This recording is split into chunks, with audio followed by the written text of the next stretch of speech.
Assalamualaikum warahmatullahi wabarakatuh. Nahmaduhu wa nusalli wa nusallimu ala rasulihil karim. Allahumma la ilma lana illa ma 'allamtana innaka anta 'alamul ghuyub. Rabbi israh li sadri wa yassir li amri wahlul 'uqdatam min lisani yafqahu qawli. Jamaah salat subuh yang sama-sama mencari ridhonya Allah Subhanahu wa ta'ala. Bersyukur kita sebelumnya kepada Allah Subhanahu wa ta'ala. Alhamdulillah, dengan kasih sayang Allah kita semua telah Allah mudahkan untuk sama-sama melaksanakan sholat subuh dengan berjamaah. Alhamdulillah. Dari sekian ratusan orang, ribuan orang, coba kita renungkan orang yang ke masjid dengan yang tidak ke masjid, banyak yang tidak ke masjidnya. Betul? Setiap orang kalau ditanya ingin masuk surga atau ingin masuk neraka, mesti orang akan menjawab ingin masuk surga. Bahkan orang yang sedang teler sekalipun, Pak, Bapak itu teler, ingin masuk surga atau ingin masuk neraka? Ingin masuk surga, Ustaz. Ya, orang teler pun ditanya ingin masuk surga. Maka hadirin yang dimuliakan oleh Allah Subhanahu wa ta'ala, maka orang itu bisa masuk surga itu ada tanda-tandanya. Tanda-tandanya adalah orang-orang yang senantiasa dimudahkan oleh Allah untuk mengerjakan amalan-amalan yang membawa dirinya ke dalam surganya Allah Subhanahu wa ta'ala. Kalau orang itu memang ditakdirkan akan masuk neraka, maka orang itu akan dimudahkan oleh Allah untuk mengerjakan keburukan-keburukan.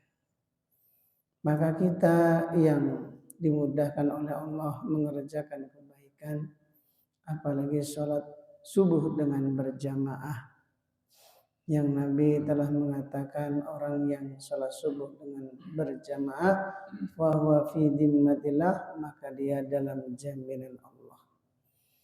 Artinya mudah-mudahan di dunia dan akhirat kita senantiasa dijamin oleh Allah. Amin. Sehingga kita ini termasuk orang-orang ahli surga. Amin ya rabbal alamin. Maka ini wajib kita syukuri betul-betul. Bayangkan dari sekian ribuan orang yang ada di Cilengkrang, yang ke masjid dengan yang tidak, banyak yang tidak ke masjid. Namun demikian bukan kita yang bisa ke masjid ini merasa lebih baik, tidak. Hanya saja ya kita ini supaya menjadi orang yang bersyukur. Orang yang bersyukur. Karena kita ini dimudahkan oleh Allah bisa mengerjakan sholat subuh, bisa berlama-lama di dalam masjid. Itu kalau tidak ditolong oleh Allah gak akan bisa. La haula wa la quwwata illa billah. Memang kadang kita ini kan punya keinginan, punya rencana. Tapi keinginan dan rencana kita ya tetap di bawah rencananya Allah. Ya tadi orang ingin masuk surga tapi gak mau taat. Inginnya masuk surga tapi tidak mau taat. Karena orang bisa taat itu karena dipilih oleh Allah.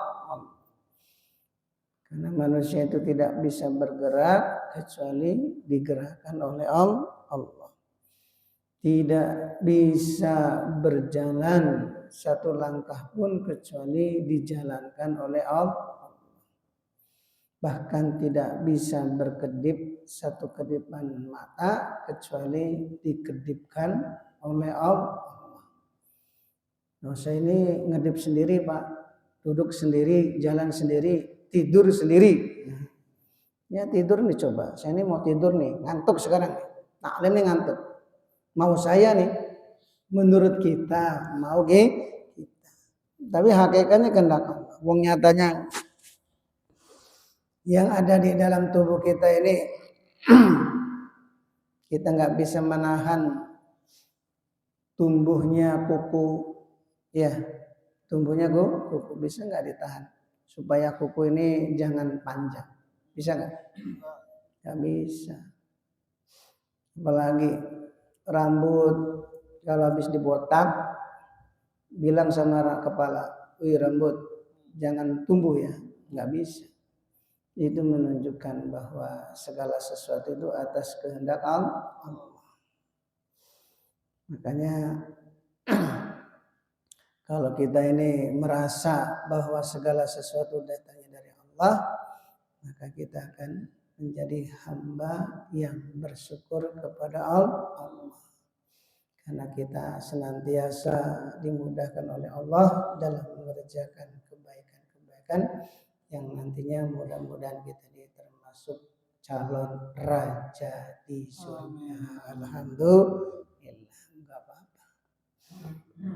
Sekarang baru calonnya, walaupun ya wajah kita nih rata-rata di bawah standar, hidung enggak mancung, ya badan enggak kekar, ada yang ceking, ada yang gendut. Ya, tingginya ada yang pendek ya, tapi nanti kalau sudah di surga itu tingginya seperti Nabi Adam alaihissalam. Usianya seperti Nabi Isa alaihissalam. Jadi usia yang pas itu 33 tahun. Matangnya usia itu 33 tahun. Betul? Tidak terlalu muda, tidak terlalu tua. Itu matangnya mangkel. Kalau buah itu sudah apa itu? Mangkel itu. Tidak terlalu tua dan tidak terlalu muda. Itu usia 33. Suaranya nanti diganti. Enggak seperti suara kita ini ya. Suaranya enggak enak didengar. Enggak enak didengar. Makanya Ustadz baru assalamualaikum itu baunya ngantuk. Ya, baru assalamualaikum bawahnya nggak enak. Suaranya itu seperti lagu keroncong. Suara seperti lagu keroncong. Lagu keroncong itu kalau didengar ngantuk. Ya, tapi nanti di surga suara kita itu seperti Nabi Daud alaihissalam. Ketampanannya seperti Nabi Yusuf alaihissalam. Masya Allah, sempurna, tingginya seperti Nabi Adam 30 meter, usianya seperti Nabi Isa, ya, suaranya seperti Nabi Daud, wajahnya seperti Nabi Yusuf alaihissalam. Sekarang di dunia ini ya wajahnya biasa dulu, jangan minta diganti seperti Nabi Yusuf, nanti nggak kuat. Gak kuat, suaranya minta diganti seperti Nabi Daud, gak akan kuat. Ya gak akan kuat, karena suara Nabi Daud itu ketika melantunkan kitab Jabur, burung yang terbang saja seketika langsung berhenti. Angin yang kencang seketika langsung berhenti. Hujan turun seketika langsung berhenti. Saking merdunya suara Nabi Daud alaihissalam. Nggak kebayang. Kalau sekarang Mas Yamin suaranya kayak Nabi Daud, ngaji pakai speaker, ibu-ibu yang masak berhenti, yang nyuci berhenti, orang lewat naik motor berhenti, yang pakai mobil berhenti, yang sedang jalan Yang sedang makan, yang mandi, lagi mandi dengar suaranya. Makanya kita malah disusahkan gara-gara miliki suara yang. Maka di zaman Sayyidina Umar itu ada sahabat yang wajahnya itu sangat tampan. Jadi Nabi Yusufnya akhir zaman, wajahnya itu sangat tampan. Menjadikan wanita-wanita Madinah itu jadi apa ya? Kelepak-kelepak, pokoknya jadi bahan omongan. Saking tampannya, jadi apa? Primadona. Masya Allah. Akhirnya para suami-suami wanita itu datang ngadu kepada Sayyidina Umar supaya ngusulkan ini agar sahabat yang ganteng supaya digundul saja, rambutnya dibotakin biar kegantengannya makin berkurang. Ternyata begitu digundul makin ganteng juga. Orang tampan tuh dikasih rambut ya ganteng, nggak punya rambut juga nggak kayak kita. Kalau digundul kelihatan bekas petak-petak. Jadi masalah akhirnya oleh Sayyidina Umar dikeluarkan dari Madinah. Coba. Saya lupa siapa nama sahabat. Apa kata sahabat yang memiliki wajah yang tampan? Ternyata punya wajah tampan itu malah susah. Malah diusir dari Madinah. Bikin ribut wanita. Coba kita renungkan. Nas Yamin wajahnya tampan banget. Udah ribut ini. Geger dengan secelengkerang se-Indonesia. Ya. Jadi bahan omongan. Waduh, kapan saya bisa ditaksir sama Mas Yamin? Kalau ganteng, makanya sekarang tuh wajahnya biasa dulu ya. Tujuannya apa? Itu hikmahnya supaya iman kita dijaga oleh Allah. Jadi lebih selamat iman kita lebih. Karena orang ganteng itu Masya Allah sulit untuk menjaga iman. Kita ini kan ya alhamdulillah iman bisa terjaga oleh karena wajah kita ini biasa sehingga tidak ada orang yang menggoda. Coba kalau tampan ya digoda oleh wanita, kira-kira gimana sikap kita? Makanya ketika hilangnya Nabi Yusuf alaihissalam, artinya ketika beliau tidak di rumah karena dikabarkan oleh saudaranya Nabi Yusuf telah meninggal dunia, tapi Nabi Yakub alaihissalam tahu kalau Nabi Yusuf alaihissalam ini masih hidup. Namun Nabi Yakub alaihissalam siang dan malam selalu menangis. Menangisi anaknya yang hilang.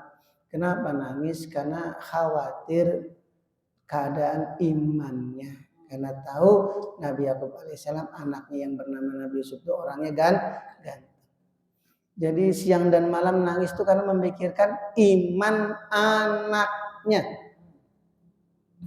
Nabi Yakub alaihissalam tahu kalau Nabi Yusuf itu masih hidup. Kenapa siang dan malam nangis? Karena memikirkan iman anak itu. Nanti kalau digoda ya Allah. Karena anaknya ganteng.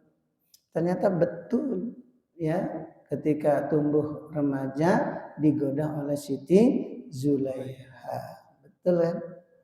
Itu untungnya diangkat sebagai anak angkat tinggal dalam satu rumah. Coba kalau Nabi Yusuf alaihissalam bebas keluar, habis wanita-wanita Mesir ya semuanya ikut menggoda. Untungnya berada dalam satu istana. Dalam satu istananya Siti Zulaiha itu tergila-gila.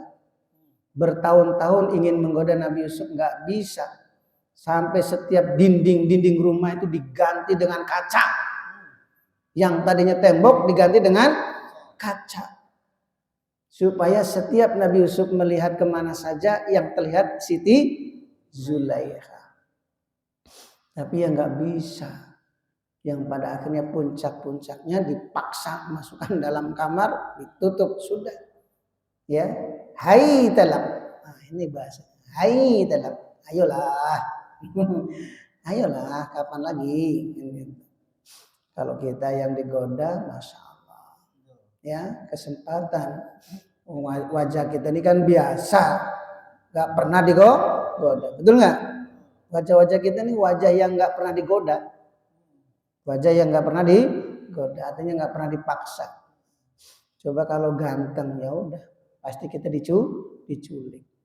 Mana Mas Yamin nih? Diculik orang Pak. Kenapa? Wah itu saking gantengnya. Masyaallah. Maka wajah-wajah kita nih ya disyukuri. Alhamdulillah. Itulah hikmahnya. Kenapa kita dikasih wajah biasa itu hikmahnya. Supaya iman kita terjaga. Makanya nggak boleh iri.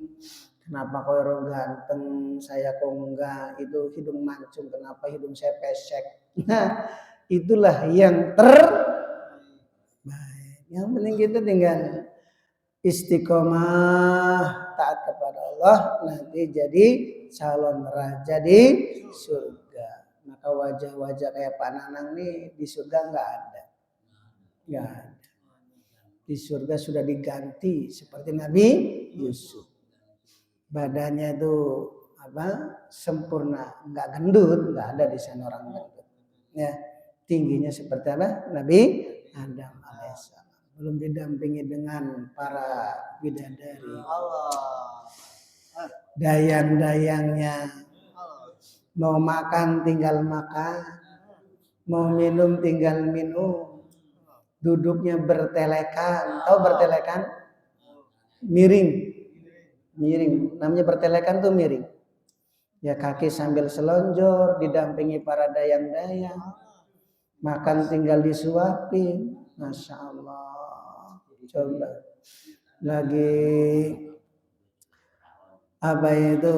bertelekan didampingi para bidadari, tahu-tahu ada bidadari menghampiri di sisi kanan. Diperhatikan kok wajah dia sendiri. Diperhatikan terus, ternyata wajahnya bidadari. Saking beningnya itu wajah bidadari bisa bercermin. Masya Allah. Coba kebayang gak? Saking beningnya wajah bidadari bisa untuk bercermin. Karena ketika dia menoleh ke kanan, kaget kok ada wajah saya. Ternyata itu wajah bidadari. Saking beningnya. Maka ahli surga tadi bertanya, siapa kamu itu? Saya adalah bidadari tambahan. Bidadari tambahan. Kalau bicara bidadari ini, ibu-ibu yang nggak paling suka tuh. Yang dengar tuh kesel. Saingannya soal. Karena mereka nggak dapat bidadara. Makanya beruntung ya jadi laki-laki, alhamdulillah. Makanya jangan sampai kita nih di dunia itu mengeluh. Nggak pantas orang beriman mengeluh tuh nggak pantas. Wong kita nih mau oleh Allah dijadikan calon raja di surga, kok ngeluh di dunia itu ya nggak pantas. Masalah-masalah di dunia itu kalaupun ada masalah itu kan nggak lama, betul nggak? Kecuali masalah sampai ribuan tahun, jutaan tahun. Hidup ini nggak akan lama, betul? 60-70 tahun itu kalau nyampe 70, rata-rata ya 60-an, betul? 60, kalau sekarang 5 ya tinggal 5 kali lebaran gitu aja, ya. Atau 5 kali hari kurban, gitu aja ditulis 5 kali hari kurban. Berarti ini udah 5 kali mau maut. Jadi hidup ini dinikmati, jangan mengeluh. Ya, penyakit hati itu dihilangkan, ada rasa dengki, rasa benci atau menyimpan dendam, jangan. Yang dunia ini nggak akan lama, dunia tempat ujian. Yang penting hati kita ini memiliki hati yang baik, amal agama istiqomah, udah. Nanti insya Allah nggak lama. Tahu-tahu bangun dari tidur sudah hari kiamat. Sudah hari kiamat, hari persidangan, disidang. Kita lepas dari persidangan. Kenapa? Karena istiqomah sholat berjamaah. Al-Fatihah. A'udzubillahi minasyaitonirrajim. Bismillahirrahmanirrahim. Alhamdulillahirabbil alamin arrahmanirrahim maliki yaumiddin. Iyyaka na'budu wa iyyaka nasta'in ihdinas siratal mustaqim siratal ladzina an'amta 'alaihim. An Abi Musa radhiyallahu qala Nabi sallallahu alaihi wasallam, dari Sayyidina Abu Musa radhiyallahu, beliau berkata bahwasanya baginda Nabi Muhammad sallallahu alaihi wasallam bersabda, "Mathalul ladzi yadhkuru rabbahu mathalul hayyi wal mayyit." Perumpamaan orang yang berzikir kepada Tuhannya dan orang yang tidak berzikir kepada Tuhannya seperti orang yang hidup dengan orang yang mati. Masya Allah. Jadi orang yang banyak zikir itu seperti orang yang hidup. Orang yang tidak pernah berzikir itu seperti orang yang mati. Maka kalau kita ini berteman dengan orang yang hidup, tentu kita akan bisa mendapatkan manfaatnya. Betul? Bisa disuruh, paling tidak itu ya akan memberi manfaat kepada kita. Orang yang banyak zikir gitu. Makanya la yaskob jadi suhum, tidak akan celaka orang yang berdekatan dengan orang ahli zikir, dapat barokahnya. Orang dekat dengan ahli zikir, dengan orang soleh itu dapat barokahnya. Maka kalau kita lihat ulama-ulama yang betul-betul soleh, apalagi punya pesantren, sekitarnya lo dapat barokahnya. Betul? Warung-warung jadi laku, ya sayuran kalau dibeli itu pakai truk-trukan, kayak Temboro kan karena santri ibarat sampai 50.000. Kebayang nggak beli berasnya berapa ton, sayurannya, minyaknya, coba sekitarnya itu dapat barokahnya gara-gara ada orang soleh. Ya, ini penting ya. Maka kalau kita ini berdekat dengan orang soleh, tanpa terasa kita ini dapat barokahnya. Maka kita ini jangan jauh dari orang-orang ahli zikir yang kita anggap orang itu banyak zikir kepada Allah. Tapi kalau orang itu berdekat dengan orang yang tidak berzikir seperti orang yang mati. Kalau kita dekat dengan orang mati, kira-kira bagaimana? Dia tidak akan mendapat manfaatnya, justru akan mendapat mudaratnya. Itu namanya orang mati pasti akan menimbulkan bau. Kalau sudah bau kan menyusahkan kita, betul nggak? Nah, orang yang berdekatan dengan orang yang tidak berzikir itu ya dia akan mendapatkan sialnya. Akan dapat sialnya. Itulah sesuai dengan kata Nabi. Kalau berteman itu dengan orang mukmin. Jangan berteman dengan orang fasik. Ya, karena orang berteman dengan orang soleh itu seperti orang yang berteman dengan tukang minyak. Ya, walaupun kita nggak beli minyak kan dapat baunya. Itu dah coba kita renungkan.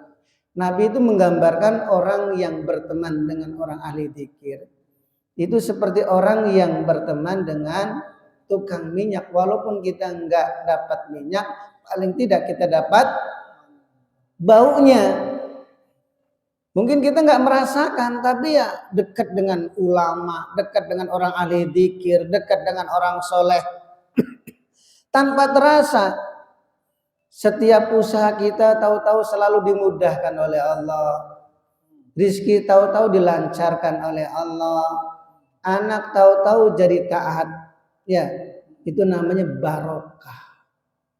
Ya, dapat barokahnya. Tapi kalau orang berteman dengan orang yang tidak ahli zikir atau orang yang bukan soleh, seperti orang yang berteman dengan pandai besi. Walaupun kita tidak dapat apinya, paling kita dapat asapnya. Asap itu kira-kira buat kita susah nggak? Susah. Nggak enak, bau asap tuh nggak enak. Maka orang yang duduk berdekatan dengan orang-orang yang bukan ahli dzikir, bukan orang soleh, kita ini dapat sialnya. Dapat sial. Usaha tadinya lancar, jadi seret, ya. Anak jadi rewel. Itu tanpa kita terasa. Maka kata Nabi, la tusahib illa mu'min. Jangan berteman kecuali dengan orang ahli iman. Orang ahli iman ya orang soleh. Orang yang senantiasa banyak berzikir kepada Allah. Supaya kita ini dapat barokahnya. Dapat barokahnya. Ya, coba diasyukur. Kita bisa ngerasakan gak? Ya, bisa ngerasakan. Paling tidak setiap tahun dapat. Nah, kalau lebaran haji dapat daging. Betul nggak? Nah itu. Apalagi ada ulama yang lebih soleh lagi. Udah. Ini sekitar Asyukur itu bisa buka warung semua. Ya. Ini satu contoh kecil sebenarnya.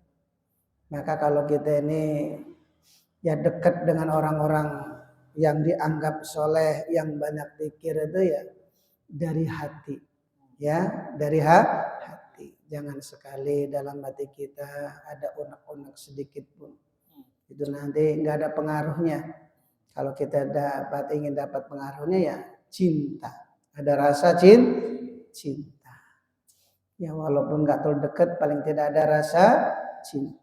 Almarhum man ahabba, orang itu dikumpulkan bersama yang dicintainya. Masya Allah. Insya Allah ya. Ini pentingnya orang tuh berzikir. Karena orang yang berzikir itu seperti orang yang hidup, sedangkan orang yang tidak berzikir seperti orang yang mati. Maka amalan-amalan yang sudah kita amalkan diistiqomahkan. Salah ya? Entah itu sholawat, entah itu dzikir yang lain, ya. Walaupun mungkin ya belum kelar masalah-masalah kita, tapi manfaat dzikir itu sendiri, ya, itu akan mendatangkan keberkahan. Karena seperti orang yang hidup, orang hidup itu kan bergerak, ya, akan beri manfaat kepada orang lain. Itu manfaat dzikir gitu. Makanya jangan lihat cepat hasilnya. Saya ini sudah ya kafi, ya goni, ya fatahu, ya rojak. Kata Pak Ustadz 360 kali. Kalau nggak pernah tinggal, uang di saku nggak pernah habis. Tapi kenyataannya sudah diamalkan berbulan-bulan, sering kehabisan uang. Istiqomah, ya istiqomah. Kalau istiqomah nanti lama-lama ya Allah datangkan pertolongan Allah. Akhirnya timbul keyakinan setelah datang pertolongan Allah. Ini benar sebenarnya orang itu kembali masalah keyakinan, dan orang itu bisa yakin ya kalau istiqomah. Insyaallah ya. Kalaupun ya kafi ya goni ya fatahu ya rojak belum ada hasil, tapi manfaat dzikir itu sendiri itu sudah ada manfaatnya, karena kita ibarat orang yang hidup. Orang hidup itu akan memberi manfaat kepada orang lain. Paling tidak keluarga kita dapat barokahnya, anak-anak dapat barokahnya. Makanya Nabi kalau beliau sholat, ya pas giliran di rumah Siti Aisyah, beliau itu sholatnya di dekat kaki Siti Aisyah. Apa hikmahnya kata ulama? Coba kita renungkan. Kenapa Nabi sholat tahajudnya nggak agak jauh gitu, tapi justru dekat dengan kakinya Siti Aisyah. Ini pelajaran bagi umat setelahnya, kata para alim ulama, supaya yang di samping itu dapat barokahnya gitu. Kalau kita nih rajin berzikir, orang di sekitar kita tuh dapat barokahnya. Ya kita bisa melihatlah di As-Syukur sendiri. Betul nggak? Semuanya bisa merasakan, semuanya bisa menikmati. Itu asbab ada dzikir. Asbab dzikir. Istighosa itu jangan diremehkan. Wong nyatanya kita bisa merasakan. Betul nggak?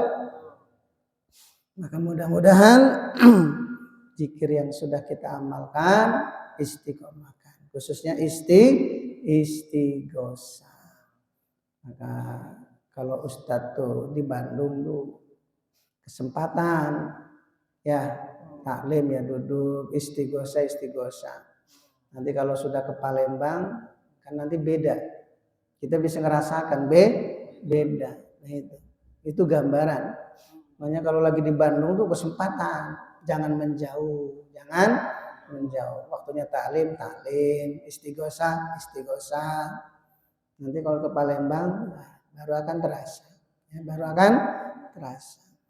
Maka yang sudah istiqomahkan walaupun tidak ada ustadznya ya tetap istiqomah. Insyaallah.